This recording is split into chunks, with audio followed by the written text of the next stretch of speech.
I'd like to thank you, Gurudev, 'cause your children couldn't thank you enough.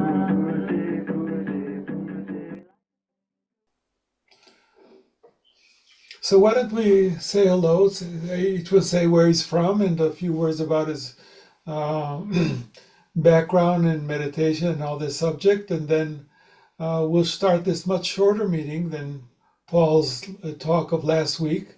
These there are two kinds of meeting. One is the series that Paul Mason is holding every first Sunday of each month, and of course he has a wealth of information with all the books and research he's done.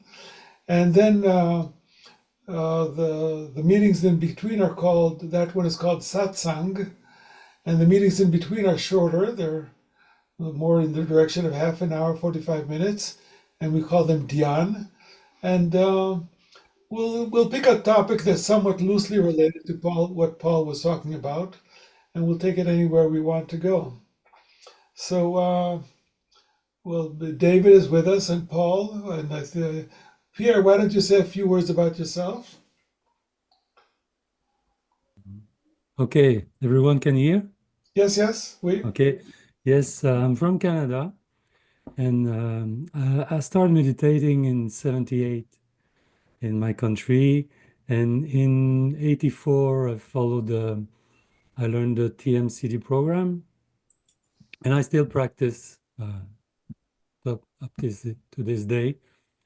And a couple of days ago, I just on YouTube came onto Paul like this satsang, and very interesting. And when at the end I saw that the International Teacher Association, Meditation Teacher Association, was giving courses, and it really, really appeals to me because first of it seems to have the freedom the teacher have with this organization. Sorry, my English not always um, compared to let's say TM movement. And I really, really, really wanted to go further with this. So that's it. So Well, welcome. Do you play the Bansuri flute that is on your shelves? very little. Yes. Yes, I'm a musician too. Sing and play the guitar as well. Yeah. So is Paul. You see all the guitars hanging on his wall. Can you see those? They don't get played enough. C'est Yeah. la vie, c'est la vie. Like mine. I assume you are from Quebec. Yes, yes. Oh, okay. Welcome. Okay, so and we have another Paul. That's probably Paul Brown. Is that Paul Brown or whatever? Yes, it is. The one and only Paul Brown. You're on mute, Paul. Oh, hello, everybody. Paul Brown in San Francisco. It's still early morning here. I just finished meditating. Good to be with you all. I started meditating, I think, the same month as Paul Mason at the University of Iowa. I was part of that success story long ago. So good to be with you all. And I continue to teach in San Francisco and, well, worldwide, actually, on Zoom. So happy to be with you all this morning, afternoon, evening. Okay, great. And let's see how it works. Okay, so my name is Avner or Philip Costeff. I'm from Israel. I'll introduce the Intimate teachers here. I don't want to take the whole meeting up with too many introductions. So we have David Spector from Maine, and he does all our technical work and a great addition. And we have Bengt Nielsen in his yacht in Sweden, one of the veteran teachers in Sweden, and Ingemar Aronson, his buddy, also from Sweden, a musician. And we have Paul Brown we talked to, and there's iPhone, Jay Gurdev iPhone, and there is Divya's iPad, I assume in Russia, I'm not sure, but welcome if you want to put on the camera and we'll say hello. Let's begin the meeting.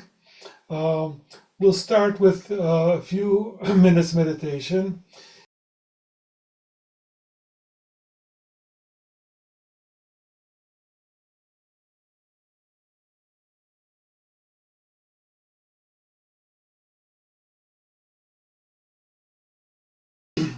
So today's topic is the long and winding road to enlightenment. And to open, I'd like David to show this quote by Maharishi. We'll just read it out. And Maharishi has said many things about enlightenment. He talked about it for about 60 years or so or more. And he said different things, but this is what I like. Let's see if I can read it.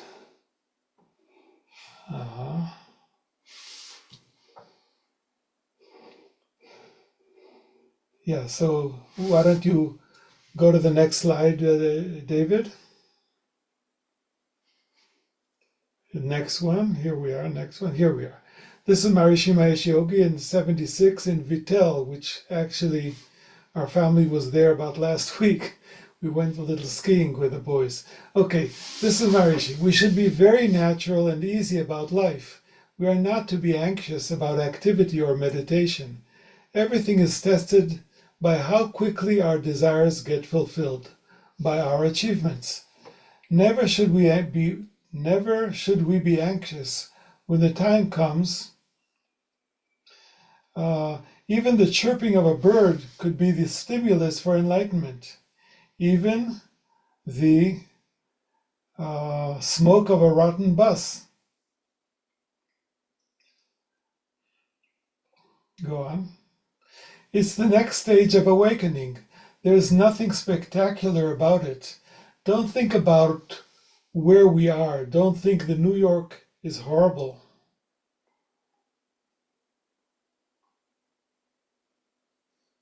One can get to the sap while remaining on the hard point of the thorn. We can get from anywhere. The atmosphere we don't mind. It's a very wrong emphasis that the atmosphere is bad and therefore we got drained. It's the karma of our past. Once we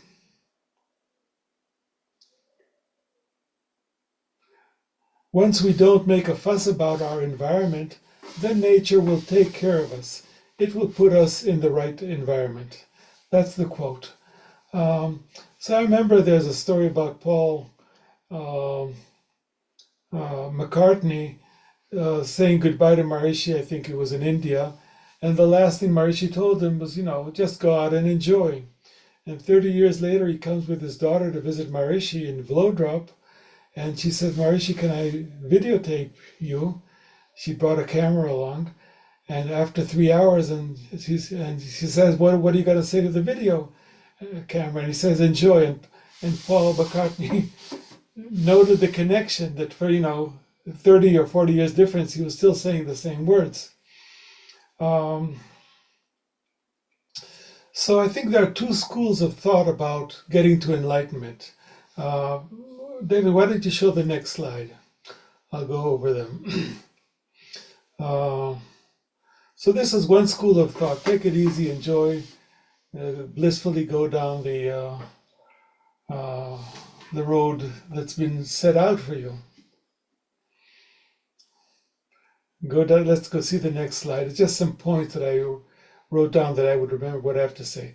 Okay, when I did my TM course, it was in 74.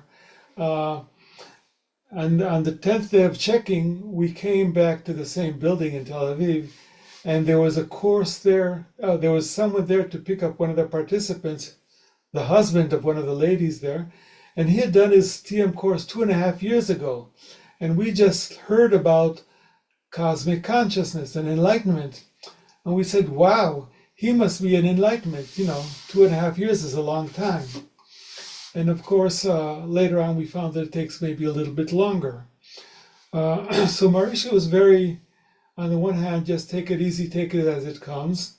On the other hand, there was this one time someone said, oh, Mrs. So-and-so, she was an old lady, I think in England, passed away. And it's a pity she didn't get enlightened before she passed away.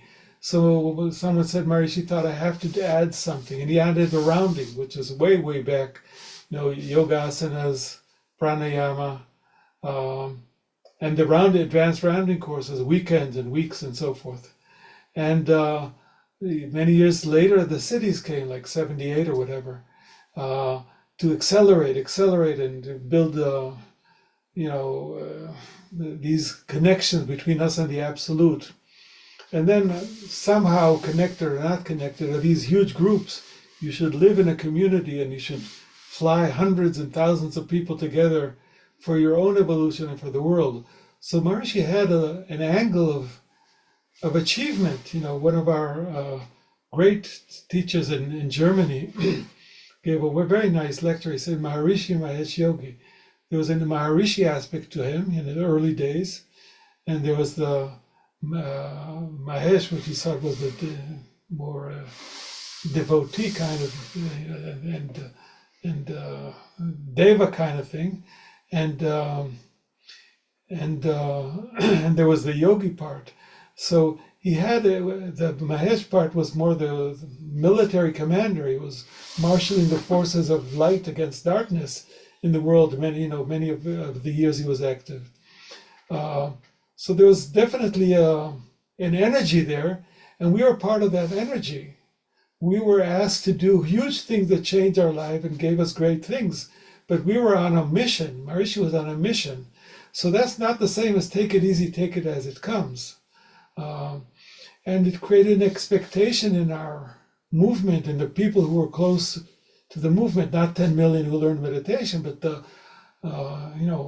100,000 teachers and the million or so siddhas, that we had to get enlightenment. And I noticed with living in Fairfield, many people who passed away there, unfortunately there have been, people transitioning and passing away, they often had these experiences of very celestial things before they passed away. And in the community, people said, oh, he was enlightened at the last moment. And it seemed to be a little bit, because like we had to get enlightened, before we die. What did we learn meditation for? That was the end goal. So that's one part, which there's a bit of an effort there. You're going somewhere, you're traveling. It's like the German Purusha, when I met them, they had a very strict routine. They did their asanas and did their 2 rounds in the morning and the afternoon, and they went to bed before 10 o'clock, and they drank hot water, and they wore organic cotton. And I remember, what did he call them, the chancellor of the TM movement, Reinhard Borowitz. I had one very interesting talk with him. And he said, you don't get enlightened that way by being very comfortable in like an old age home, just going through a routine, which Maharishi laid out for us, which was the right way to do, eating the right food, organic stuff. And Maharishi seems to refer to that in this talk, a bus could get you enlightened, One time he was in a hall, and people, as usual, were waiting for him hours because he was late. And someone complained to him, Maharishi, you want us to be on the routine, but you come late and we go to sleep late. And the purported comment was, one look at my dhoti is worth 10,000 rounds of meditating. So there's this balance. Are you taking it easy or do you make an effort? Because there's the other, you read people who are enlightened and they say nothing happened. We are already enlightened. You are already enlightened. You just have to realize it. I've been meditating for about 50 years. I had one experience when I realized that. I recently read it somewhere, a similar one, that nothing ever happened. The whole world, the whole unity, nothing ever had. This whole world, this whole history, my personal and human history, is a joke. It's a charade. Nothing ever happened. It's a joke. So you have those two things, and really, so you have nothing ever happened. You're already there versus the path. And of course, the way to bridge that gap is that knowledge is different in different states of consciousness. When you are established in enlightenment, then nothing ever happened. But when you're on the way and climbing up the mountain and going all through these various difficulties, it's very real. Even though it's Maya, it's very real. And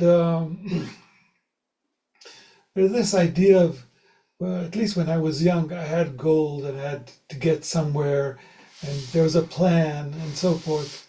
But as you get older, you realize that you're really floating on a river, and the river takes you where the stream takes you. And at most, you can use your oar to not to run into a stone here or a tree there, and really, just like Marisha says, relax, enjoy, and so forth. Okay, so that's our little talk for today. I'd be very happy if there are any comments or questions. I'm sure you all have similar thoughts and experiences. So let's open the floor to discussion, as we used to say at the end of the introductory lecture.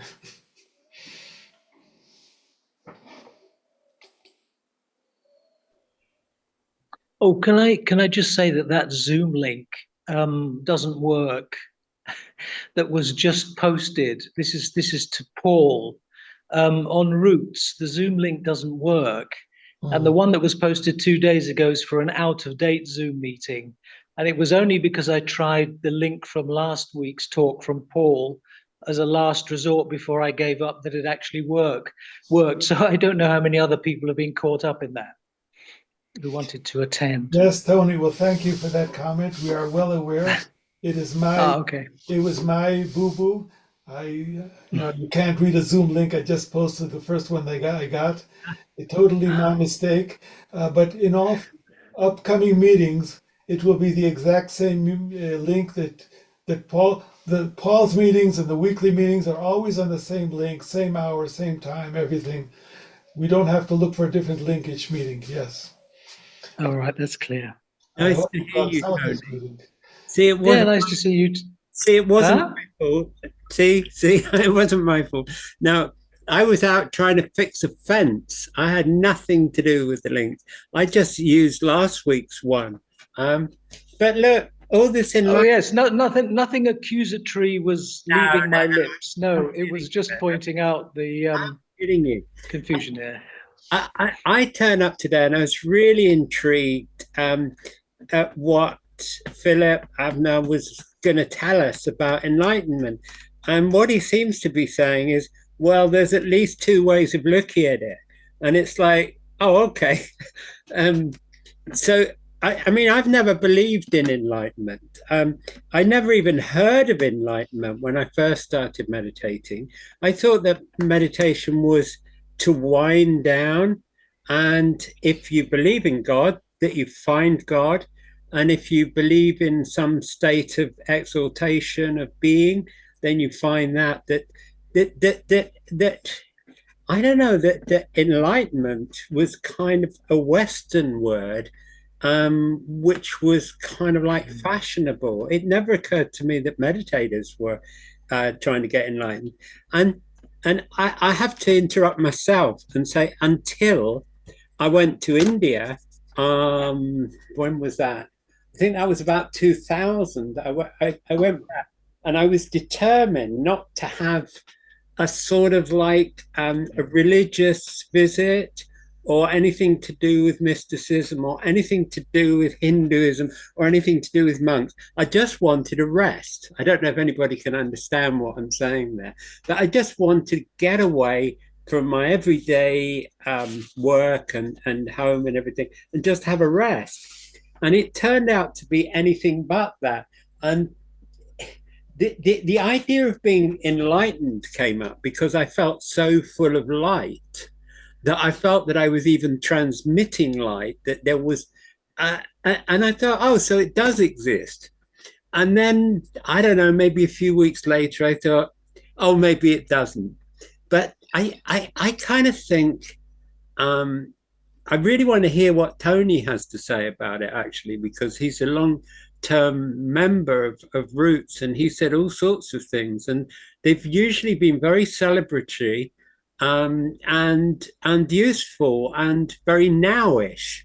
And I think that the problem with talking about enlightenment, it sounds as though, well, it won't be now, it'll be later. or it might, it might not even be later. Maybe it'll be in another life or something. Whereas when I was taught meditation, it was about right now. And to be honest, and not to get fat headed about it, but I felt enlightened after I meditated for the first time. I didn't see a kind of gap of, oh, well, maybe one day I'll get enlightened. And so that's all I've got to say, really. Thank you. Well, Paul, if I can respond to that, I think the word enlightenment isn't actually used in Vedanta and Buddhism, is it? I think the word enlightenment was used first by the European scholars in the 18th century who went to the East to study the sacred texts. And they used the word enlightenment because in Europe there had been this renaissance of art and science, which was called the Age of Enlightenment. And I think they used that word enlightenment because they couldn't, they probably came across words like moksha and nirvana. But they used the word enlightenment because it seemed to make sense in terms of what was happening in Europe, in terms of that great sort of flourishing of science and art, 18th, 17th, 18th century. So I don't like the word enlightenment myself. Good. As far as I'm concerned, what Maharishi called CC, cosmic consciousness, is what I would call self-realization. And transcendental consciousness is what I would call samadhi. But he liked to use his own terminology. But the traditional terminology is good too.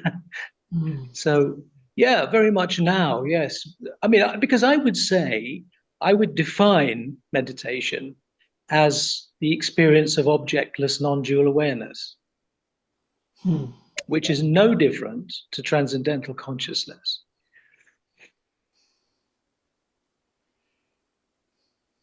Excellent. So basically, we have to blame a misunderstanding of a bunch of Europeans because we're saddled with the word enlightenment, and that. But then, on a practical reality, I met. So can I just add one thing to that, Paul? Sorry to interrupt you. I'd go back to Shankaracharya, who said that for liberation, Nirvikalpa Samadhi is absolutely essential. But did he meditate? You like that one? Who knows what he did? But there are many verses in the Crest Jewel of non-discrimination, non-dual discrimination, where he says that Nirvikalpa Samadhi, which is the total silence of what we would call transcendental consciousness, is essential for self-realization. And I kind of agree with that. Can you write it down and post it to me, please? Oh, yeah, sure. Thank you. Can I just finish off what I was raging about? And that very time that I was telling you back in 2000, when I went to India and I was determined not to interface with like hermits and swamis and sadhus, I saw this guy in the jungle, and he had the traditional top knot, like you only see in like pictures, like cartoon like, of how the rishis were thousands of years ago. And he had a staff. But more than that, he had light coming out of his face, out of his eyes. And you say, oh, yeah, well, you're making that up. Well, I'm not actually. And I was astonished. I mean, to me, we're talking enlightenment here.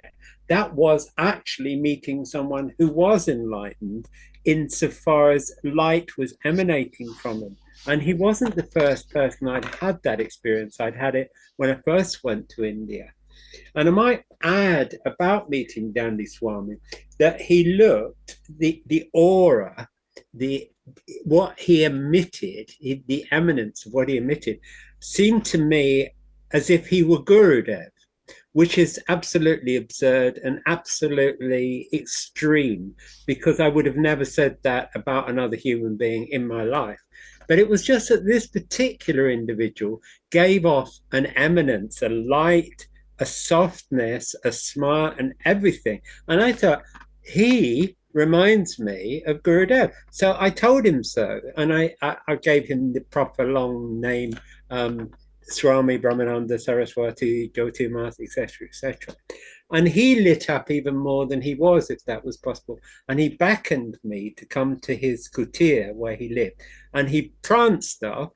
And eventually I caught up with him. Although he was significantly older than me, he was a lot fitter, a lot more agile.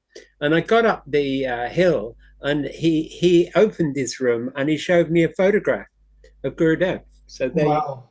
Wow. you go. There You you know, go. I don't know if you've ever seen pictures of Moses coming down from the with the tablets, but in Europe they have him horned. I don't know if you know, has anyone noticed that? They put horns on his head because uh, in the Hebrew text of the Bible it says his face, the Hebrew word is karan, karnu, radiated. Yes. But radiate, but the keren is also a horn because it sort of radiates, it goes somewhere. So it was misinterpreted as he was Oh, got you. Yeah. real horns, but it really, the truth is he is radiated. Another thing that's said about him that he never lost his juice of life, or you might say, or whatever like that. Even when he was old, he never became desperate or sick, or he did not lose his vitality as a man probably also. So this idea of that something is this illumination coming from an enlightened person um, was then used for kings because he has to be chosen by God. He has to be illuminated. How do you have his face illuminated artificially? Well, you pour a jug of olive oil over his head, and boy, is he shiny, And so when you go to Christendom, an anointed king is exactly that. I don't know if they use olive oil anymore, but the thing is about this enlightenment, we're all very skeptical and everything until we have an experience, like you with this Gurudev-like character, or I have this experience. But Blows everything away. it didn't stop me from staying skeptical. I'll tell you another one. I felt really blessed about spending time with this guy, Dandi Swami Narayanan. And I felt really, really blessed. And he sat with me, or I sat with him. He wouldn't let me sit at a lower level than him. He was determined that I sat absolutely on the same level as him, which I thought was quite amazing because I really looked up to him. And he gave me a bit of fruit because I'd given him the fruit. He gave me some back as prasad. And I took it through the jungle and I remembered, oh, he gave me some apple, So I opened the apple and I suddenly found myself surrounded by langur monkeys. Do you know langur monkeys? Yeah, wow. They got long tails. And I got the langurs to queue up and I tore the apple, or maybe more than one apple, but I tore it apart so that I could distribute it to the various langur.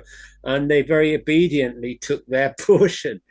And moments after that, this old Swami appeared in the undergrowth of the jungle. And he told me he'd been waiting for me or something like that. It's really weird. I mean, there's mysticism. We can sort of be as doubting about what you call it, enlightenment, or about thought transference. But there was this Swami waiting for me to come here, and he was peeling stuff out of the air which he couldn't possibly have known. And yeah, I just thought I'd mention it when we're talking about enlightenment. But I mean, I saw that same Swami that I saw the light coming out of. I saw him berating children. I saw him giving them a good dressing down, as if he was their grandfather, saying, "You don't want to be doing this. You don't." So we can get kind of fixated about the bliss content, about the shininess, about the kind of almost statuesque idea of a perfect person. Whereas in the circumstances that he lived, being perfect meant reading the newspaper, telling the children off, having a chat with me, blessing me. It kind of varies, and I think that one of the problems that people, not least TM people, have is that they get a fixed idea of what they're heading towards. We talk ethnic consciousness or this or that, and I think from myself, I think that can be very much of an impediment, because actually, and it's come up already here, we can actually be more progressed, as it were. We can be closer to exaltation, to being in contact with our reality than we really know. It's our ability to project and say, oh, well, maybe in 10 years, or maybe not in this lifetime. I've even had a chat with a TM teacher who was kind of projecting to future lives. And I'm kind of thinking, well, hang on a minute. I'm not sure if I'm booked to come back. It doesn't look like that to me. And as I say, coming back to my own initiation, I didn't even think that there was a necessity to meditate twice. I've meditated with my initiator and my girlfriend. I thought that was enough. When he suggested that I should go back to my room in the ashram I was staying at and meditate again, and then meditate the next morning, I thought he was joking. I didn't know why you should do something routinely. And I think that's part of the problem. I think Maharishi and Gurudev put in a sort of system of a routine, but it mustn't make us routine, if you understand me. By sort of saying, yeah, we'll do that again tomorrow and again the next day, it makes it sound sort of commonplace and kind of like, like this idea we'll get there eventually after 20 years. But I think that's kind of stupid, me. That's my contribution. Thank you for Well, listening. you shouldn't use the organization as any kind of yardstick, because I mean, I didn't have a lot to do with the organization, but I saw enough of it to see how people would do this kind of spiritual bypassing. They would act in a way that they thought was appropriate, being spiritual. And there was this kind of one-upmanship as well. And that's a kind of spiritual bypassing, isn't it? So I wouldn't use the experience of that, because any organization, I think, has that kind of effect on people. And there was just this kind of unnaturalness that I encountered a lot. I'm sure everyone's familiar with that to some extent. No, I think that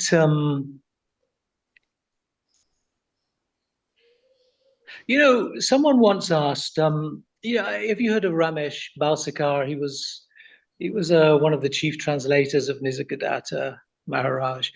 Somebody asked him once, give me a practical definition of what this enlightenment is. And apart from saying that it was peace of mind and the end of suffering, he said this, which I think absolutely spot on. He said it's to be completely comfortable with yourself and to be completely comfortable with the other. That's a great definition. Comfortable in your own skin.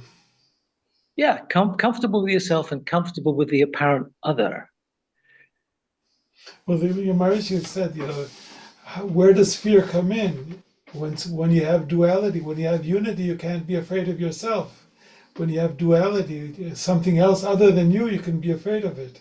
So it's all about unity, and really, concept divides the world into parts, conceptualizing things. And everything we're talking about is concepts. But when you fall into this big empty hole of something that's there are no concepts. It's just a big unity. There's a big something there, and that But experience gives you confidence that it'll get there someday. You know. it's surely not a bad thing to conceptualize things. I mean, all of us conceptualized what this meeting was going to be like a bit. I conceptualized what I was doing about the fence outside and left my son to it, lucky him. But it's how much we get attached to those concepts, isn't it? I think what Tony's rightly saying is, well, organizations will do that. They'll they won't necessarily deliver what you think they're delivering because they're like organizational types involved. It's But that's what we had. We were asked not to go to different organizations. We were asked not to go to other sources or pools of inspiration. And I think personally, I don't mind having concepts. I don't even mind having a concept about enlightenment. It's just that it can be passing, can't it?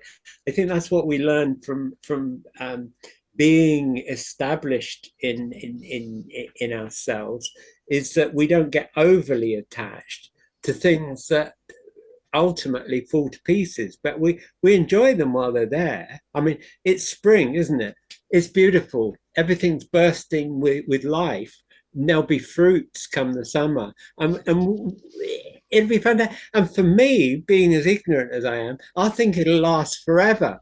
Do you know? Because even at my age, I still don't remember that after the fruit, everything goes crap again and the leaves fall and it all gets very cold and horrible again. I completely forget. It's like I've done a bulk erasure so that every time it's new and it's fresh. And I think there's some joy in that, that we never get to the point where it's like, oh yeah, here it goes again. Oh yeah, yeah. I remember reading in the Puranas what one story said that that they were looking amongst the hermits that were living there, and one of them was saying, "Oh, take me, I want to go to heaven." And they said, "Well, hang on a minute, let's see what this next one has to say."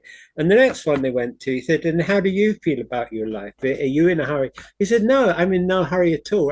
I, I could live here hundreds of lives. It's so wonderful." And he said, "Now you're ready to go." And I thought that was a really profound thing, whether it was true or not. It was a great story that this wanting to give up on life, this being fed up with life, or that it no longer offers up anything in the way of, I don't know, back to this word concepts. I think it's exciting.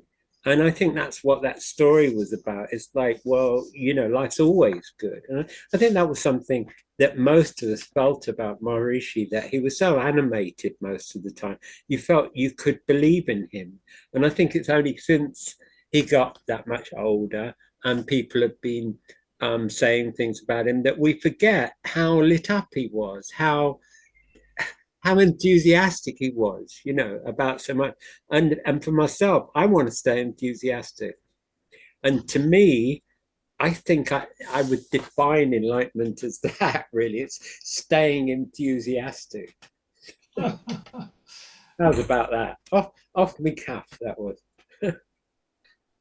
Can I have something to say?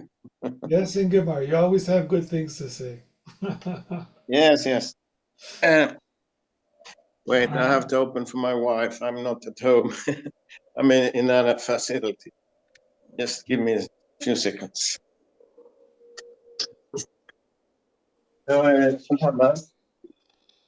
Yes, some people don't know me, so I just get a quick introduction. I started TM 1970 in September in Sweden, and I became a teacher 73 at Vitel, France. So I've been teaching since then. And 77, I went together with Connie Larsson and 60 other team meditators and team teacher to Mahakumbh Mela in India. But we were first at Rishikesh, 11 days. And we stayed, as Paul Mason, probably you know, know about Svargashram. We stayed there because when we came to Mauritius Ashram, we were not allowed to be there. But I'm going to tell a very quick story about a Swami we saw or actually meet on the road on the same side as Mauritius Ashram, where he used our bikes and walking and cows.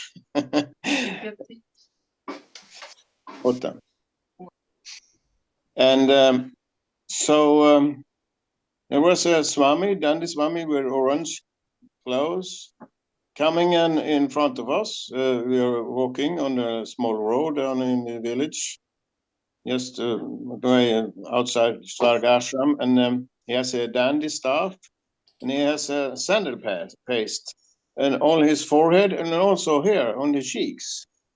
Oh, so my thought was, wow, strange guy.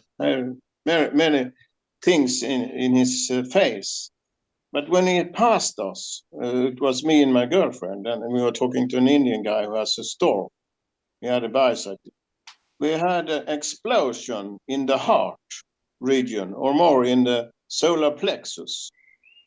And we really shouted out, whoa, because it was so powerful when he passed us. And further on, Connie came, and we just like 5-10 steps. He was coming in front of us further on, like 30 meters, and he's shouting, did you feel it? Did you feel it? Did you feel the explosion in the heart? So you can say he's radiated very much power in a way.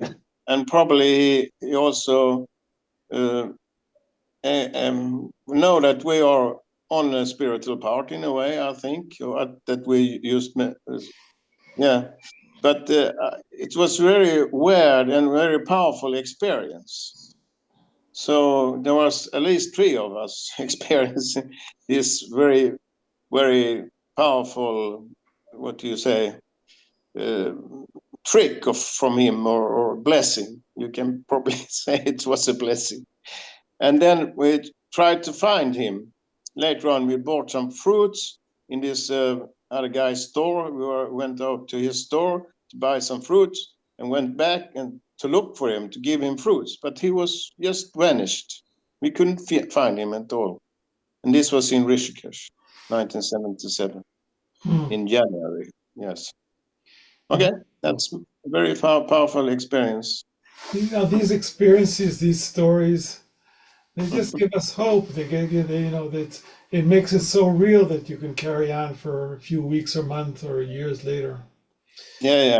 Ladies and gentlemen, these meetings are supposed to be short, 30 minutes to an hour. We want to keep the main meetings on the first Sunday of the month. So any last comments, and we'll close this meeting. By the way, Ingemar, do you have your instrument near you? Maybe you want to end with a few notes? I'm not at home, so I don't have any instrument here because I'm in another facility. Anyone else wants to play a musical instrument? Oh, well, I just wanted to say thanks to Paul for having the idea for these Zoom meetings. Great idea. Yes, we're very much enjoying them. Thank you, Paul. I'm really looking forward to the next one, actually, because when I read the title, I thought I could never do that. And now I'm warming to it, and I'm thinking I could never not do that one. What is the next one? Well, I don't know the actual title, but what it's actually pitching is, well, what do I know about what Gurudev was teaching in the way of meditation, and how does that compare to TM? And I don't want to pitch it like that. I don't want to actually sort of like in the doc saying, here's the one and here's the other one, and look.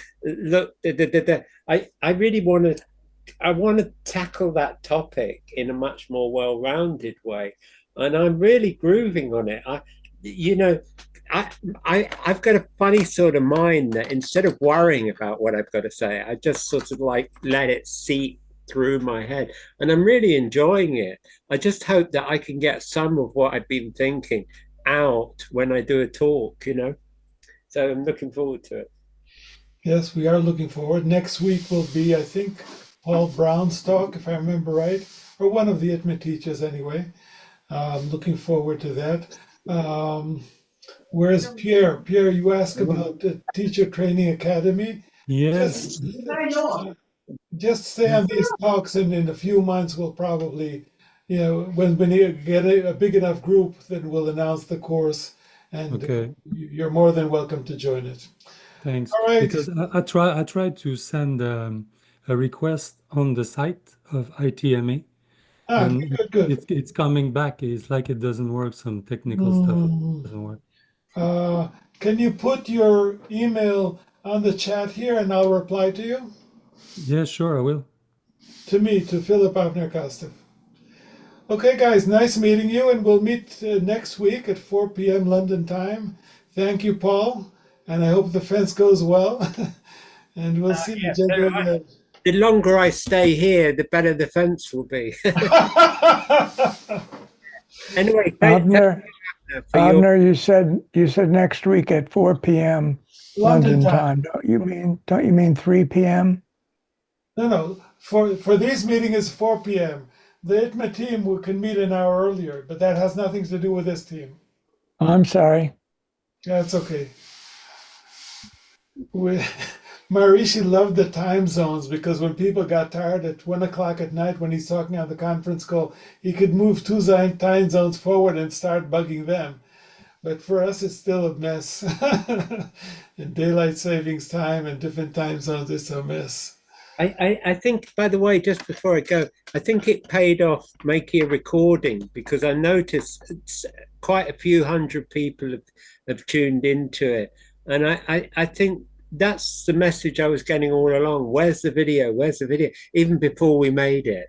I think people like to watch things at their own pace. Absolutely, yeah. They don't want to participate, they want to just do it according to their own taste. Yeah. Makes sense. All right. Yeah, and if you couldn't make it like I couldn't make it last week, so I watched the recording, and that was great. They edited out all the highlights. I'm kidding you. Don't take too much notice of me. All right. Bye-bye. See you later. Thank you very much. Bye.